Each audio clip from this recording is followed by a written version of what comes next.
graça e a paz do Senhor Jesus estejam com todos. Amém. E que Deus, na sua infinita misericórdia, não é? Trate conosco no nosso coração, no mais íntimo, para a honra e glória do seu santo nome. Peço a você que abra sua Bíblia comigo na segunda epístola aos Coríntios.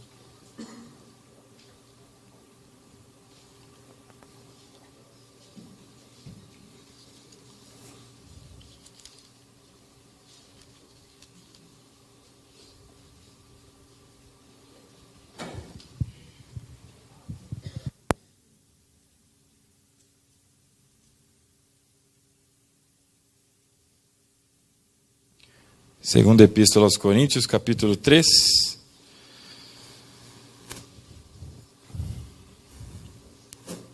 Quem achou, diga amém. Quem achou, diga peraí.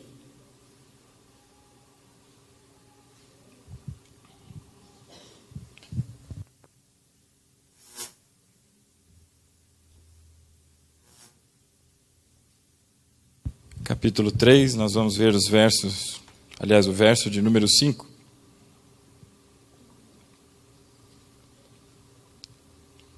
Assim diz a palavra do Senhor.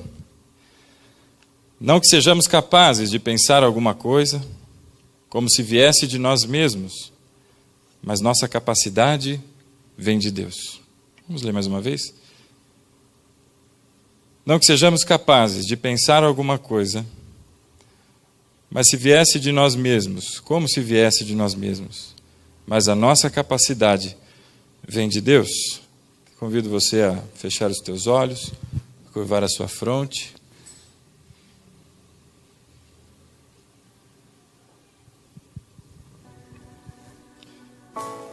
Santo Deus, Pai querido, obrigado, Senhor, por essa noite, por nos trazer até a tua casa, Senhor, para que aqui pudéssemos, Deus, ouvir mais acerca do Senhor, nos aproximarmos de Ti.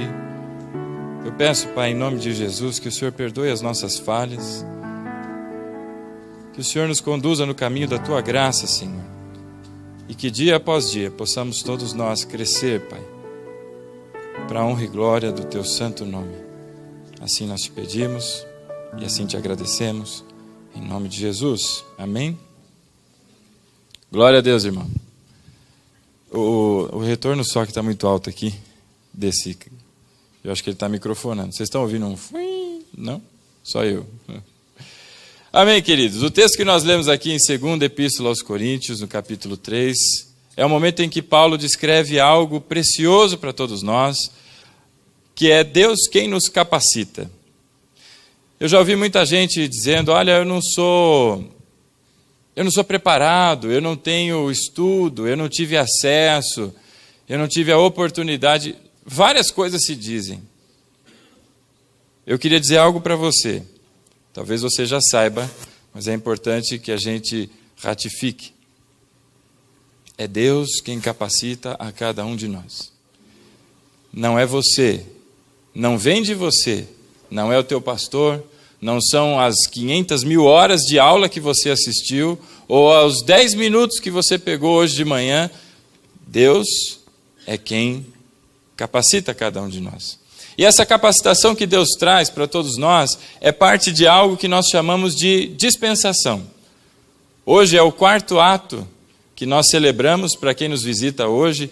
A igreja está em festa pelos 10 anos dessa comunidade e nós recebemos a orientação de comemorar esses 10 anos em 5 atos, ou 5 domingos. Em cada domingo nós estamos relembrando algo da parte de Deus que foi na história dessa comunidade. Houve então a semente, o momento em que a palavra de Deus foi semeada, houve o começo, a organização dessa comunidade, houve a colheita, o momento em que essa semente que foi plantada não só germinou, mas deu frutos, e hoje nós entramos no momento, um período da igreja, em que chamamos de a dispensação. Talvez você esteja se perguntando, mas o que é dispensação? Ou talvez você esteja se perguntando, essa igreja é dispensacionalista?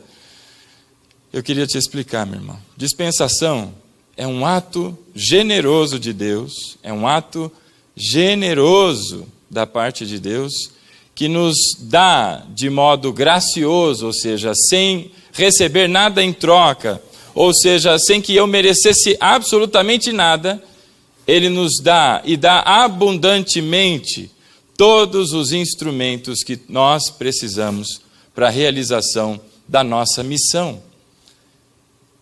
Meu irmão, o dispensacionalismo, às vezes enrosca para falar esse troço, né? Dispensacionalismo, ele é uma viés de teologia que não importa aqui se somos ou se não somos, o que diz, mas a sexta dispensação, no pensamento dispensacionalista, fala sobre o período da graça, o momento em que Deus abençoa a sua igreja, e nós vivemos exatamente esse momento. Não é porque eles dizem isso, mas é porque Deus o faz assim nos dias de hoje, e é sobre essa graça, sobre essa dispensação que falaremos nessa noite. Deus nos capacita, querido, para a realização de uma missão. Talvez você não saiba, mas você tem uma missão no reino de Deus. Na obra de Deus há uma missão para você. E eu disse de provocação, talvez você não saiba, porque eu tenho a absoluta certeza que você sabe que você é comissionado. Você tem uma missão. É que às vezes a gente se esquece dela, mas a gente tem. Eu não sei quantos anos você tem de igreja, o Cid já tem 36, mas ele tem uma missão que foi dada lá no começo e ela é válida até os dias de hoje. E assim o será até o fim da existência dele e de todos nós, aqui nesse lugar ao qual chamamos terra. Dispensação. Agora, esses instrumentos, eles são basicamente, para que você só se contextualize, conhecimento, porque o conhecimento liberta. Ele é percepção no aspecto espiritual. A Bíblia fala sobre discernimento espiritual. Sabe quando a gente escuta alguém falando e parece que faz um pim na nossa orelha? Parece que toca aquela sirene igual da escola quando a gente era pequeno. Aquele bé. Isso chama-se discernimento espiritual. Essas e outras ferramentas Deus dá à sua igreja para a execução de uma missão. Agora, que missão é essa que a igreja tem? E aí eu pergunto a você, que missão é essa que nós, como igreja... E quando a gente fala igreja, na Bíblia, ela tem algumas vieses, né? Ou ela fala de igreja como corpo místico de Cristo, o corpo de Cristo, há uma igreja, talvez nesse exato instante, em algum lugar do mundo aí, cultuando a Deus, e nós, somados a ele, somos igreja de Cristo, corpo místico. E a igreja, quando Deus se refere à igreja, falando de indivíduos, eu e você somos igreja. Qual é a missão, então, da igreja? Ao contrário do que muita gente pensa, é que está todo mundo quietinho, né? Vocês estão cansados? Os velhos deram sono? Os velhos passaram para você aí a veice? Meus irmãos, a missão da igreja, ao contrário do que muita gente pensa, não é, e já digo de antemão, também não é heresia, viu? Não é, a missão da igreja não é evangelização, e a missão da igreja não é missão. Alguém escandalizou aí? Os irmãos estão acordados ou não? Aleluia, né? Ninguém escandalizou com o que eu falei? Eu achei que ia ser um momento chocante, né? A Juju escandalizou ali, ó. Ela olhou para mim assim, oh. A Juju é a primeira vez que vem aqui à igreja. Deus abençoe, é muito bem-vinda, a família toda. Finalmente conhecemos essa gatinha, né? Não é, irmão. Mas pastor, eu ouvi isso a vida inteira me pregaram que eu tenho que evangelizar, que eu tenho que sair para a missão, que a missão não é só na África, mas é aqui em Osasco também. E agora o senhor está me dizendo que não é a missão da igreja? Eu estou te dizendo isso aí. A missão da igreja. Alguém sabe? Alguém quer chutar? Depois do que eu falei? A missão da igreja chama-se, começa com A, adoração. Nós fomos feitos para louvor da glória de Deus. Adoração. Eu e você fomos feitos para adorar a Deus. Pastor, que heresia que você falou que nós não podemos evangelizar e que não é a nossa missão fazer missões. Na ordem, existe uma ordem para que as coisas aconteçam. Isso você vai encontrar no programa de educação lá da Convenção Batista Brasileira. Para você entender que eu não sou herege. ela diz que na ordem decrescente das atividades, a primeira atividade de todo cristão, sabe qual é? Ministrar. A segunda, educar. Na ordem decrescente, tá? De baixo para cima. Ministrar, educar. A próxima, eu esqueci. E a primeira vem cultuar. É cultuar, adorar o Senhor. Agora eu falei na ordem aqui, me confundi. Depois de cultuar, adorar o Senhor, você vem com a educação e depois ministrar. A primeira coisa, segundo o programa de educação bíblico da Convenção Batista Brasileira, que todo cristão deve fazer, e está exatamente e perfeitamente de acordo com a Bíblia Sagrada, é que nós devemos cultuar a Deus. E cultuar a Deus, irmão, e adorar a Deus não tem diferença nenhuma. Nós fomos feitos para o louvor e para a glória do nosso Deus. Acontece, meu irmão, é que muita gente confunde a adoração com algumas outras coisas. E a adoração não é cantar musiquinha. A adoração não é fazer momentos de entretenimento no culto. Hoje nós estamos em festa, e por isso que teve aqui as representações e os cenários aqui que foram montados. Ao longo desses 4 domingos nós vimos muita coisa acontecendo, mas o culto ao Senhor, a adoração ao Senhor não é entretenimento. As pessoas se confundem. E aí sabe o que acontece na cabeça de quem se confunde? Ele chega na igreja e ele olha uma igreja, de repente, como essa aqui. Num dia normal, que não foi, hoje não foi um dia tão normal assim, né? Num dia normal ele olha e fala, puxa vida, não tem louvores tão, alegres. Ou não tem uma ministração que envolve a igreja e tudo mais. Então eu não vou mais àquela igreja. Meu irmão, a sua missão, número 1, é adorar ao Senhor. E adorar, meu irmão, não é aquela coisa mística. Sabe aquele friozinho nas costelas, assim, que você está lá no meio do louvor e dá aquele negócio, até levanta a mão assim, oh, aleluia. E aquele, como chama? Dá aquele arrepio, Obrigado, irmão Fabi. Dá aquele arrepio, aquela coisa. Isso aí não é adoração, não confunda as coisas. O fato de que o louvor envolve as pessoas é verdade, é fato. A música, ela faz com que você se lembre de momentos muito particulares da sua vida quando você começa a escutar. A música, ela tem alguns elementos em si que eles são muito poderosos. Mas isso não é adoração.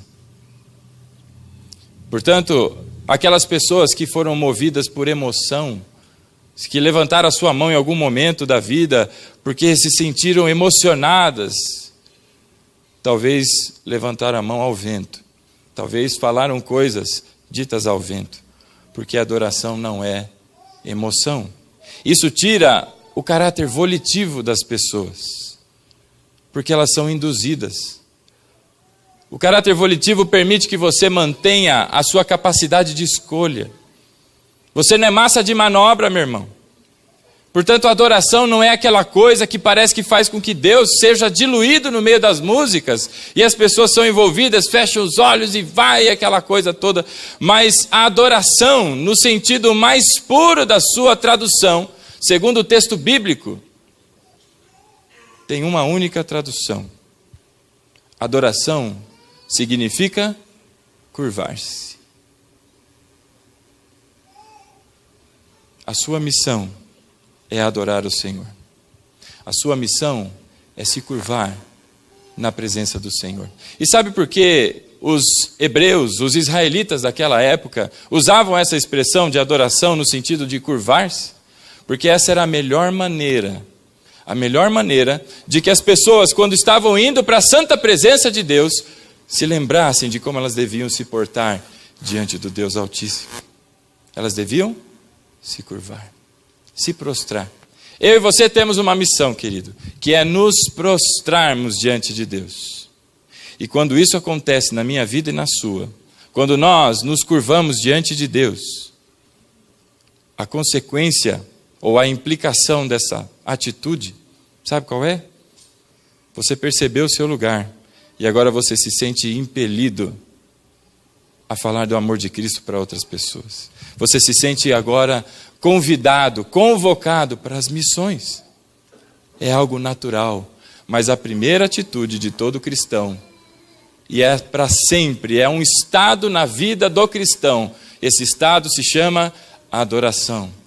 Quantos e quantos chamados filhos de Deus, que gostam de dizer que são de Deus, que são cristãos, não se curvam diante de Deus. Olham para Deus e acham que Deus tem a obrigação de fazer algo para a sua vida.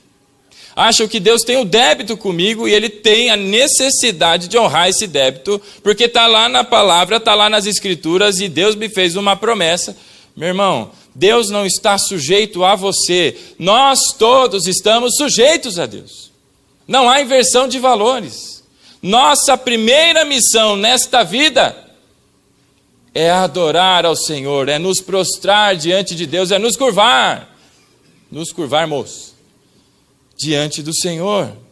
Então não importa o que vem acontecendo com você, não importa se é o momento mais feliz da sua vida, ou se é o momento de maior decepção da sua vida, a tua missão é curvar-se diante de Deus. E depois que se curva diante de Deus, a gente olha para as outras coisas. Além de curvar-se diante de Deus, a palavra adoração, em algumas ocasiões na Bíblia, ela também é traduzida por uma outra palavra, que vem da raiz escravo. Uma derivação da palavra escravo. E aí, né, muita gente... escravo, pastor. Meu irmão, você não lê a Bíblia, não? A Bíblia diz que não se pode ter dois senhores. Qual é o teu? Se Cristo é o teu Senhor, o que é você de Cristo? Servo.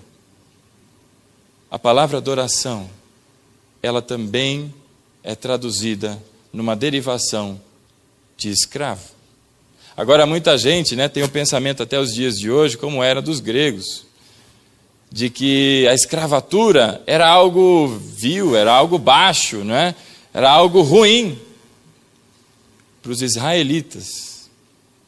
Os que viviam na época do Antigo Testamento, ser chamado de escravo era, se houvesse patentes espirituais, era a mais alta patente que um homem podia tomar para si.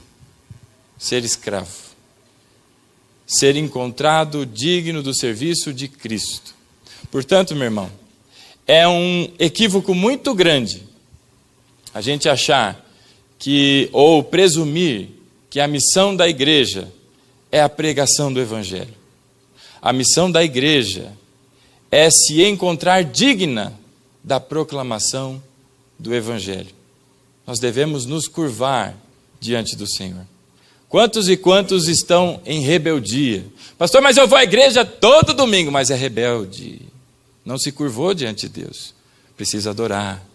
Pastor, na hora do louvor lá eu vou dobrar os joelhos, eu vou... Meu irmão, mas continua no estado de rebeldia. Sabe o que acontece do lado de fora, que todo mundo consegue ver, vocês estão me vendo aí? Não é aquilo que Deus observa. Deus observa o mais íntimo do interior de cada um. Lá no mais profundo, se está ou não adorando ao Senhor. Portanto, uma meditação bem simples para que você compreenda o que é adoração. Primeiro, todo mundo sabe o que é louvor, né? Quando a gente louva, a palavra louvor é elogio. Quando a gente louva, estamos elogiando ao Senhor. Sabe qual é o maior louvor que a gente pode entregar ao Senhor? E é sobre isso que eu tenho meditado muito nos dias que vêm se passando. Sabe qual é o maior louvor? A maior oferta de louvor que você pode entregar ao Senhor, o teu Deus? Meu irmão, não é aquele dízimo parrudo, né? Que o envelope chega até a ficar pesado para carregar. Não é aquela moedinha da menor que seja. Não é aquela música tão bem tocada, tão bem cantada, tão bem interpretada. Não é estar aí embaixo levantando sua mão, chorando, pulando, sentado, onde você esteja. A maior oferta de louvor que você pode fazer ao Senhor é quando você dá ouvidos à voz de Deus, que diz na pregação de João Batista, que outros profetas disseram, profetas para frente disseram, e a Bíblia continua pregando e prega até hoje. Se chama arrependimento. A maior oferta que você pode entregar a Deus, aquilo que de fato alegra o coração do Senhor, é quando se gera fruto de arrependimento no seu interior. E arrependimento, meu irmão, não é arrependimento de algo que você fez. Porque quando nós pedimos perdão a Deus, se você se lembrar do texto que está lá no Sermão do Monte, em que diz que bem-aventurados os pobres de espírito, porque deles é o reino dos céus, e todas as bem-aventuranças, se fala de uma condição e não de uma atitude.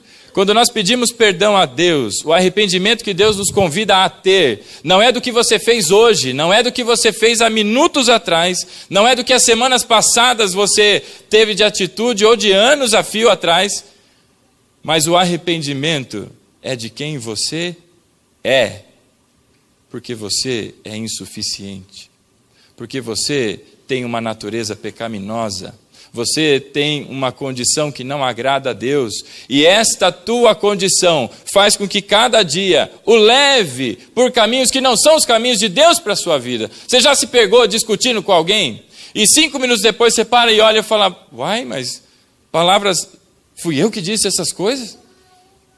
Fui eu que fiz isso? Com o meu próprio filho, ou com a minha própria esposa, ou marido?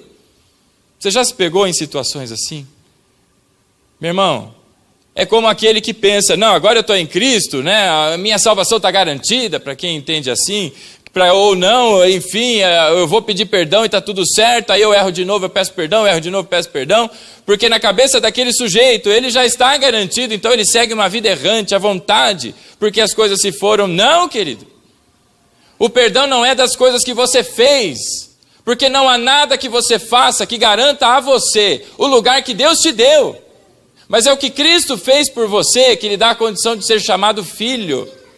Por isso, o perdão que nós pedimos e o arrependimento que deve ser gerado no nosso coração, não é das minhas atitudes, mas é de quem eu sou. Sabe quem eu sou? Eu sou truculento. Sabe quem eu sou? Eu sou o irado, não, como é que chama? O iracundo. Eu sou aquele que tem a boca suja, como disse Isaías. Ai de mim, que tem os lábios impuros. Eu sou daqueles, meu irmão, que pensa as coisas erradas. E eu acho que você está se identificando comigo. Sabe do que é que você tem que se arrepender todos os dias da sua vida, da sua existência, enquanto há fôlego nos seus pulmões? De quem você é. Todos os dias você tem que se ajoelhar diante de Deus e pedir perdão pelo que você é. Porque quem você é faz com que você seja e faça as coisas da forma que faz. Quando há fruto de arrependimento sendo gerado dentro de você, quando há fruto de arrependimento sendo gerado dentro de você, as mudanças de Deus começam a se manifestar na sua vida. Meu irmão, não é lá na frente, não é lá na frente quando eu tiver feito 35 teologias, mais não sei quantos mestrados, e eu sou mestre até em tricô e crochê, que você vai ser alguma coisa. Porque quem te capacita é Deus, meu irmão. Não são as coisas que você faz, mas Deus é quem te capacita. Nós vamos ver lá em 2 Timóteo, no capítulo 2, verso 2. Não está controlando aí, né? Abra comigo aí, 2 Timóteo, capítulo 2.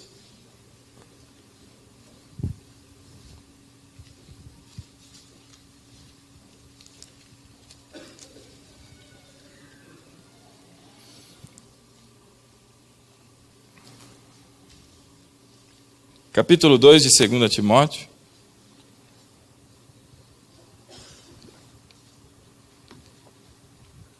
A partir do verso 1 diz assim: Tu, porém, meu filho, fortifica-te na graça que há em Cristo Jesus. O que ouviste de mim, diante de muitas testemunhas, transmite a homens fiéis e aptos para também ensinarem a outros.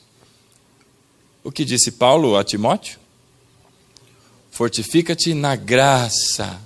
O que é graça, meu irmão? Favor imerecido.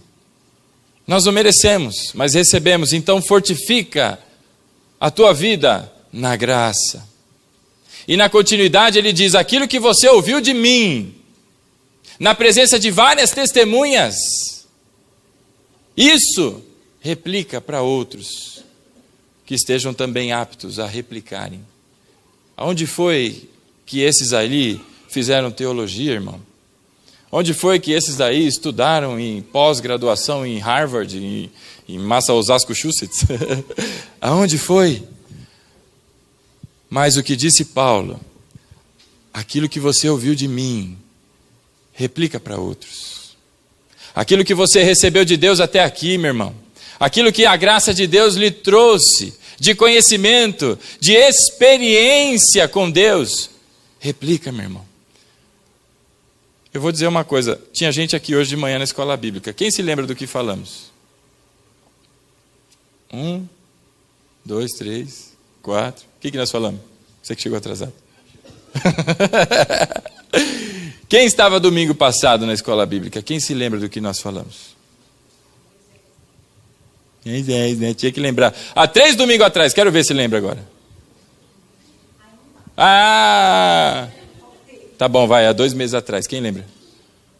Povo bom de memória. Né? Fala aí, você que estava dando aula. Não, é o Douglas, né? Ele está com as crianças, eu acho. Pois é. O que eu quero dizer com isso, meu irmão, é que as coisas que você ouve, nem todas elas você as absorve. Nem todas elas você saindo por essa porta vai se lembrar. Mas sabe do que você vai se lembrar? Das experiências que você viveu com Deus. Daqueles momentos mais difíceis que você suportou até aqui. E que não foi por sua condição de suportar, mas Deus sustentou com a sua destra fiel. Esses momentos, essas experiências forjaram quem você é até o dia de hoje. Essas experiências, elas têm um propósito: te ensinar para que você replique para outros. Sabe toda essa dureza que tem sido vivida até os dias de hoje? Talvez você já tenha encontrado alguém com a mesma dificuldade que você tem, ou que teve. E sabe qual é o lindo dessa história? Você pode mostrar para ela, não que você venceu, mas que Cristo nunca te abandonou. Cristo sempre esteve com você. A capacitação que Deus dá, meu irmão, Ele dá, e dá de maneira gratuita. Ele distribui os seus dons, os talentos, o conhecimento. Gente que nunca, às vezes, leu uma Bíblia como já testemunhada, e não leu porque não tem a condição de ler, é analfabeto, pregando sobre coisas profundas acerca do reino, meu irmão. Onde foi que ouviu tudo isso? O Espírito Santo de Deus tem ministrado no teu coração. Isso tudo que você tem acumulado até os dias de hoje, não é para ficar para você. Não é para você ser um obeso espiritual, aquele que retém todo o conhecimento do universo, mas é para que você compartilhe. A mesma partilha que Deus promove a mim e a você, de tudo que é de segredo e de mistério do seu reino. Eu e você temos a obrigação de compartilhar com aqueles que estão próximos a todos nós, de quem nós somos o próximo. Mas quantos ainda não conseguem nem adorar a Deus? Quantos aqui agora, hoje, nesse instante, olhando para mim e eu olhando para você? Lembre-se, adorar não é levantar sua mão, acho que você já entendeu, mas é se curvar diante de Deus, é se sujeitar a Deus. Quantos rebeldes em espírito, porque já receberam o chamado, mas até agora não estão dispostos a atender. Rebeldes porque já ouviram que devem abandonar determinadas atitudes, mas até o dia de hoje não se sentiram encorajados. E não foi por falta de aviso. Meu irmão, a dispensação de Deus, ela vem e é certeira, e tem um objetivo: a formação da família, do reino de Deus. Todos os dias há pessoas que estão sendo libertas em algum lugar desse nosso mundão, aqui mesmo na nossa região. Todos os dias alguém recebe de Deus A palavra que cura, a palavra que liberta, a palavra que traz novidade de vida. Gente aprisionada nas suas cadeias, que se culpa, e que se culpa tanto, que não consegue às vezes levantar a cabeça para orar ao Senhor. Sabe o que falta para essas pessoas? Um filho de Deus, meu irmão. Se levantar para ir lá e impor as suas mãos sobre a sua cabeça e orar, e dizer que Deus o perdoou, que o mesmo perdão que está sobre mim e sobre você, é sobre a vida dela, se ela se arrepender. Ô meu querido, a capacitação, que é essa dispensação, no nome bonito de se dizer, dispensar, como talvez alguns não conheçam a palavra, é distribuir, tá? Uma das traduções é distribuir. E Deus distribui a todos nós. Tem gente que olha assim e diz, poxa, que pessoa que fala tão bem, que irmão que ora tão bem. Meu irmão, como você quer orar tão bem, ou quer falar tão bem de Deus, como alguém quer pregar de Deus, se nem ao menos com Ele fala? Quer falar de propriedade ou com propriedade de Deus, mas não tem 1 minuto para dedicar em oração. Não tem, às vezes, 5 minutos para ouvir uma mensagem ou para ler a palavra do Senhor. A Bíblia está com teia de aranha. E se bobear, ela nem abre. Se abrir, rasga a folha, deve estar dura, né? Aquele negócio. Porque está lá, às vezes aberta no Salmo 90, lá para ver se espanta alguma coisa, né? Ou se pega a mosca. E as pessoas querem, né? Poxa, eu gostaria tanto de ser.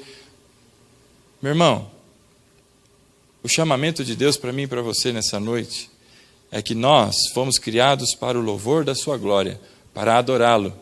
Nós somos escravos, meu irmão. Tem gente que prefere ser chamado de amigo, de filho, do que for. Amém, meu irmão. É tudo isso. Mas antes de tudo isso, você é servo do Altíssimo. E essa é a melhor patente que alguém pode receber. Ser encontrado digno, porque a minha missão não é proclamar o Evangelho a esse mundo todo. A minha missão é ser encontrado digno de proclamar o Evangelho. Eu tenho que me curvar diante de Deus. Mas sabe, querido, o meu egoísmo, a minha soberba, esse meu jeitão de que o tempo já está passando, talvez alguns possam dizer, né? Eu já estou velhinho, né? Tem tanto chove na igreja, deixa o chove fazer essas coisas. Ou o contrário, né? Tem tanto velho naquela igreja, rapaz, deixa os velhos fazer essas coisas. Eu vou curtir a minha vida e tudo mais. Irmão, isso aí chama-se rebeldia. Pastor, eu ainda estou em estado de rebeldia. Se você se descobriu em estado de rebeldia hoje, meu irmão, sabe o que você tem que fazer? Adorar o Senhor. Curvar-se diante do Deus Todo-Poderoso. Não é diante de homens não, viu? Porque não é homem algum que pode fazer com que você se torne um verdadeiro adorador.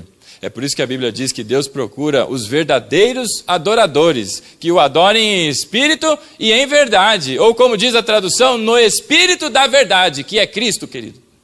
Adoração é se prostrar diante de Deus. O ponto mais alto da vida do ser humano é quando ele está com o rosto em terra, aos pés da cruz. Diante de Cristo. Mas a gente está tão preocupado com a vida da gente. Eu tenho tanta coisa para fazer, pastor, a minha agenda é tão cheia. Olha, eu tenho que fazer unha. Eu não sou mulher, mas enfim, eu tenho que fazer. Eu tenho que fazer. Eu tenho que assistir lá a doida que fala na TV, porque eu gosto de assistir aquela doida. E depois de fazer aquilo lá, rapaz, olha, é sagrado. Todas as 10 horas da manhã eu tenho que ir no banheiro, porque o intestino funciona como um relógio. Né? Aí depois eu tenho isso, depois eu tenho aquilo, a agenda é tão cheia. E a gente se esquece de que a nossa primeira missão é adorar ao Senhor. Evangelizar, meu irmão, fazer missões, evidente que é algo que Deus comissionou à sua igreja. Mas a missão e a evangelização é fruto de um coração adorador, que se curvou diante de Deus, que se arrepende de quem é, da sua essência, dos seus maus pensamentos, que a todo instante, de repente agora aqui, veio à sua cabeça, é a percepção de que não é nada diante de Deus. Porque tem gente que se pensa, não é? superior aos demais. Porque tem um título, porque tem um cargo, porque tem um status, porque tem alguma coisa. Sabe como Deus olha para mim e para você? Todos iguais, homens e mulheres. Quando a Bíblia fala sobre adoradores, sobre adorar, no texto veterotestamentário há uma outra expressão muito forte e que quer dizer a mesma coisa. Você já ouviu falar sobre temer a Deus? Quem teme a Deus é adorador. E o temer é de se prostrar diante do Altíssimo. Mas tem gente que vem à igreja como quem vai a um shopping, né? Até se veste bonitinho, porque não quer de havaiana. Mostrar aquela unha encravada, fedida, que está lá no pé. Se veste bonitinho, mas vai à igreja. Como quem vai ao shopping. Entra e sai. Meu irmão, você não veio aqui assistir nada. Você não veio aqui e ver se a banda toca certo ou não, porque eu errei um monte. Cadê o teacher? Eu errei um monte. Aquela glória, glória, aleluia, irmão. Vixe, os dedos enroscou ali na guitarra, lá que saiu tudo torto. Ainda bem que o Fábio estava tocando junto. Você não veio aqui assistir nada. Você não veio aqui assistir uma banda tocar. Você não veio aqui assistir a uma palestra. Você veio cultuar ao seu Deus. E o culto não começa aqui. O culto começa na tua casa. Começa na tua preparação. Como é que você se prepara para vir para o culto? Sai de qualquer jeito, sai correndo, sai chutando cachorro, xingando todo mundo? Ou você busca a presença de Deus? Como aqueles que antes de chegar à presença, a santa presença de Deus, porque se tinha arca naquele contexto, eles se lembravam que eram adoradores e a sua posição diante da presença de Deus é prostrado. Como é que você tem vindo à casa de Deus? Daquele jeito? Ou você tem olhado para si? Porque sabe qual é um outro grande problema que todos nós temos? Todos nós, viu? Não tem santarrão aqui não, viu? Eu sou igual a você, faço número 1, número 2 também, tá? Sabe qual é o grande problema que a gente tem? A gente olha para o outro e fala, mas você, peguei, eu sabia que você ia dar uma bola fora. Olha lá, ó, tá vendo? E ainda vem com gracinha de que é crente, nhenhenhé pro meu lado. Ah, vai ler a Bíblia você, vai se converter, né? É como Jesus diz, enxerga o cisco no olho do outro, mas não percebe uma trava, atravessada nos teus olhos, que deve estar doendo um monte, mas olha para dos outros. A Bíblia, meu irmão, ela é um grande espelho, viu? Quando você olha para ela, Deus está mostrando você, para que você se conheça, prostre-se e cada dia mais reconheça a necessidade de mudança, a necessidade de se entregar a Deus. Tem gente que tem mais de 30 anos de igreja, não importa quantos anos tenha, tem o mesmo ponto que eu, a mesma necessidade que a minha. Pensa você, não precisa falar alto não, porque essas coisas, né, podem envergonhar algumas pessoas, mas pensa você o que você fez nas últimas 4 semanas, estamos no 4º ato, certo? Então 4, 1, 2, 3, 4. Em 4 semanas, praticamente um mês, faça um saldo das suas atitudes, faça um saldo. Eu tenho a impressão que esse saldo vai dar negativo. Se você teve situações que honraram a Deus, ou se você teve situações que, em vez de honrar ao Senhor, talvez houvesse vergonha em você de dizer que era crente, quando alguém percebeu pelo que você fez. Por isso a necessidade, meu querido, de adorar ao Senhor, de se prostrar. Porque Deus te carrega no ventre. Deus te carrega como carrega um filho, cuidando de você o tempo todo. Aquilo que você precisa para se alimentar, Deus providencia. O sustento para a tua casa, Deus providencia. As coisas e as tuas necessidades é Deus quem providencia. Não ache você que é o teu trabalho, a tua inteligência, a tua capacidade de articular e fazer negócio, porque não é. Mas é Deus quem faz todas essas coisas por você. e ainda assim, sendo Ele o provedor da tua casa, o provedor da tua vida, talvez haja em você, nessas últimas 4 semanas, eu não fui tão longe assim, né? Se falar da vida inteira, aí é certeza. Mas as últimas 4 semanas, faça um saldo você. Talvez tenha um aí que possa falar, Senhor, eu agadei o seu coração, eu agadei. Irmão, Deus sonda e conhece o mais profundo da sua natureza. Sabe aquela hora que você está no quarto, sozinho, que não tem ninguém vendo, você arranca aquele tatu do nariz, assim, dá uma enroladinha, né? Você achou que ninguém viu, né? Deus viu. E o pior, tem gente que depois come. Que nojeira! Querido, Deus viu tudo isso. Quem fez isso está com a mão amarela. Ninguém olhou, né? Sabe, meu irmão, o que nós fomos chamados a fazer na obra do reino é nos prostrar, é nos curvar. Tem gente preocupada em fazer muita coisa e tem outra gente preocupada em não fazer nada. Eu não quero fazer nada. Meu irmão, você tem uma missão, adorar ao Senhor. E na adoração, você vai descobrir e navegar por uma jornada que só Deus pode levar e conduzir a sua vida. Como disse Paulo em 2 Timóteo, aquilo que você ouviu de mim, o que você ouviu de mim. E Paulo era um homem de carne e osso, assim como eu e você, que teve uma experiência tremenda diante de Deus, de ter sido derrubado do seu cavalo, de ver Cristo face a face, aquela luz enorme que veio diante dele. Talvez você pense, que experiência, ela não é maior que a sua. Você tem uma experiência com Deus, até o dia de hoje. E essa experiência tem trabalhado e moldado a sua vida. E se você está aqui nessa noite, é para que você ouça aquilo que Deus fala a todos nós, de que nós devemos adorar, irmão. Tanta gente preocupada em fazer beneficências, preocupada em as atitudes do ministério, e tem que fazer isso, e tem que fazer aquilo, e tem que corrigir uma série de coisas. Antes de corrigir o ministério, corrija a sua vida. Antes de corrigir ou de fazer as beneficências, a ação social, curve-se diante de Deus. Você nunca vai estar pronto, você nunca vai estar preparado, mas Deus, na sua infinita misericórdia, há de capacitar você dia após dia. É por isso que você precisa se prostrar. Quem não se prostra, meu irmão, está diante, está de pé, se acha autossuficiente, se acha tão conhecedor da Bíblia, e aí pega às vezes simples, na fala, que é muito mais profundo em experiências e conhecimento do que outros. Então, quando você estiver num lugar em que a fanfarra é tão grande, é tão alta, lembre-se, no meio dessa fanfarra toda, talvez a voz de Deus não esteja sendo percebida.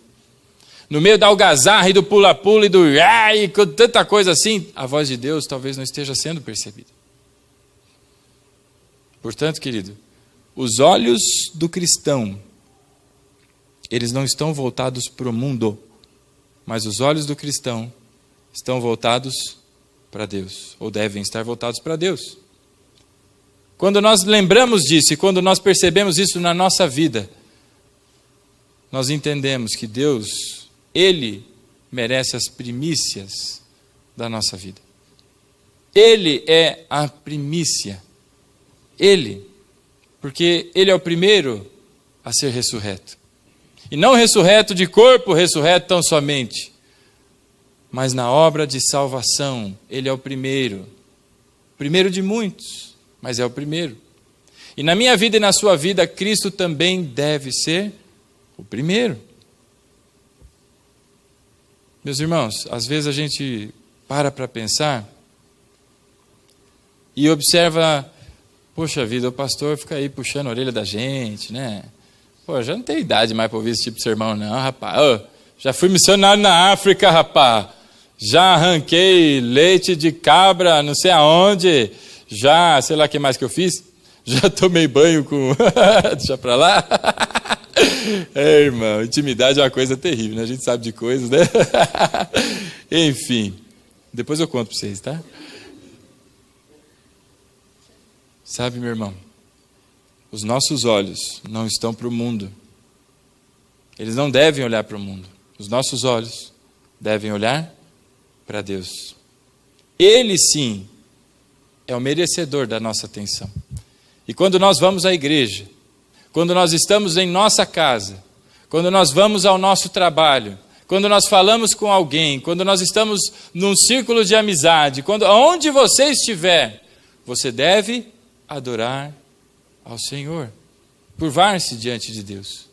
Porque se você estiver neste estado de adoração, prostrado, meu irmão, dificilmente, no meio da roda dos colegas ali, né, ou dos escarnecedores, você vai contribuir com as piadinhas sujas.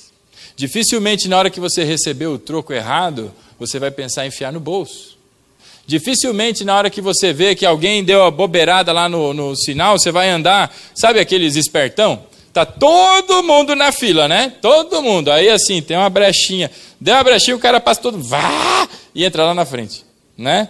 Quem nunca fez isso na vida, né? Né, Senhor? Senhor, me perdoe que eu fiz isso hoje. Hein? Quando você está em estado de adoração, todas essas coisas, meu irmão, são passadas. Lembre-se, não é você, mas é Deus quem te capacita.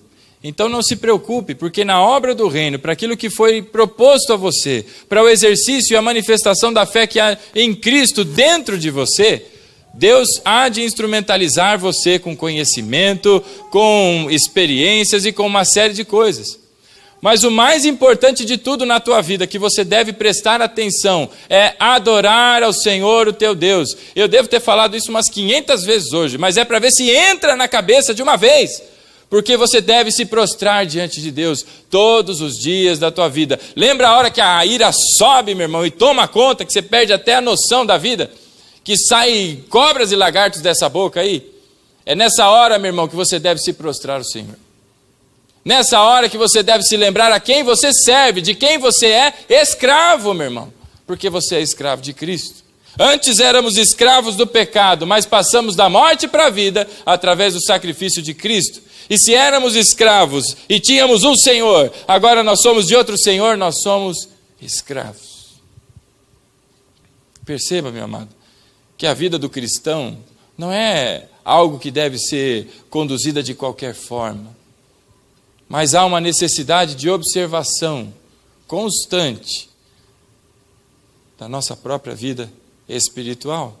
Porque basta um único momento que você deixa de orar, ou que você deixa de ler a Bíblia, para que isso deixe de ser um hábito na sua vida. Quantos já tiveram a experiência de começar a orar e terminaram quando acordaram? Senhor, abençoe. E acorda em nome de Jesus, amém. Aleluia. Né? Passaram 12 horas, 10 horas depois. Aí entra no carro, vou orar rapidinho aqui. Senhor, obrigado em nome de Jesus, amém. Aí chega na hora da refeição, como é que é a oração? Pai, que não faça mal, mas faça bem em nome de Jesus, amém. Né? E aquelas orações relâmpago e tudo mais. E, meu irmão, como é que você quer se relacionar com Deus, se nem ao menos falar com Ele você fala? Se nem ao menos ouvir a sua palavra, e me refiro aqui ao texto sagrado, você se dedica? Se nem ao menos ir ao culto, para cultuar ao Senhor, você vem? Como é que você quer se relacionar com Deus? Porque perceba, em casa eu consigo fazer um monte de coisa, eu consigo orar, eu consigo ler a Bíblia, eu consigo um monte de coisa, mas tem uma coisa que eu não consigo fazer em casa, que é manifestar a comunhão. A não ser que a igreja vá para a tua casa, mas em casa você não consegue fazer isso. E é na comunhão que Deus também derrama muito da sua graça, muito dos seus ensinamentos, é no convívio com os demais irmãos. Então não tem novidade. Você precisa se arrepender, curvar-se diante de Deus.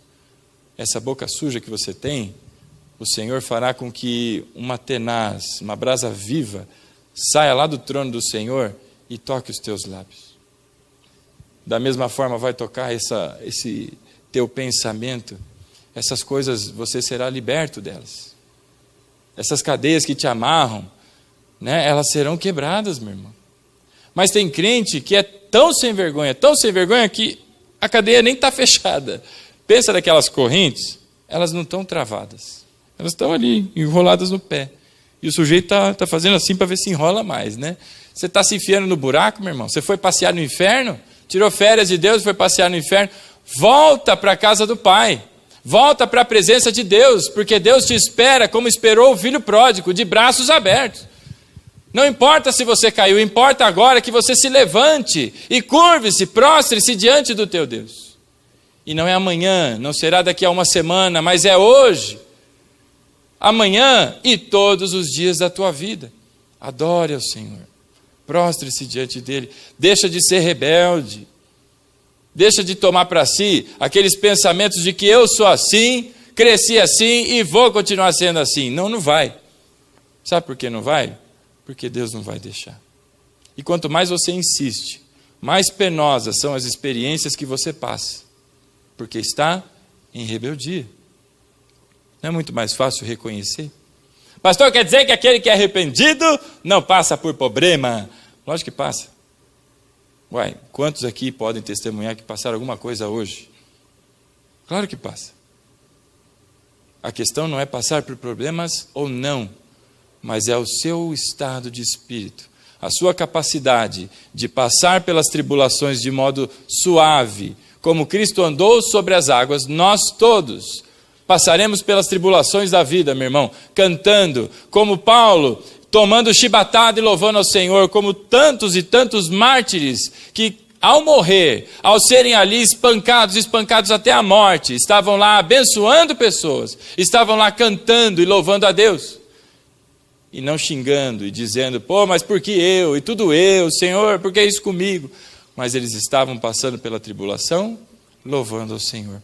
Meu irmão, isso é um estágio de maturidade que muita gente talvez ainda nem tenha sonhado em passar. O primeiro passo para tudo isso é adorar ao Senhor. Nessa noite, nesse ato de dispensação, em que Deus capacita todos nós, a primeira lição que Ele nos traz é que nós devemos adorar ao Senhor, nos curvar diante da sua presença. E esse é o convite que deixo a todos nós, para que hoje, tomemos uma decisão.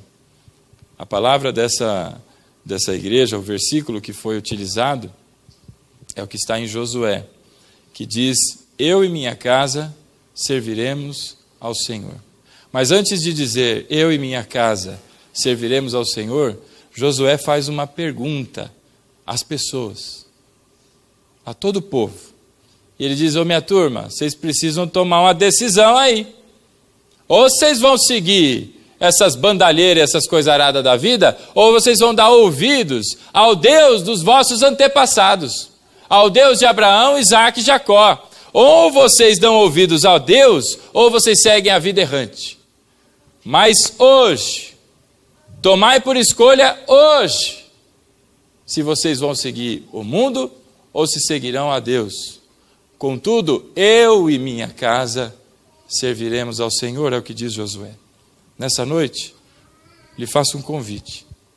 Você vai dar ouvidos às coisas do mundo, porque você ainda não consegue se estabelecer, né? Você ainda é vencido por muitas paixões da vida, ou você vai dar ouvidos à voz do Senhor e adorá-lo nessa noite. Fica de pé em nome de Jesus.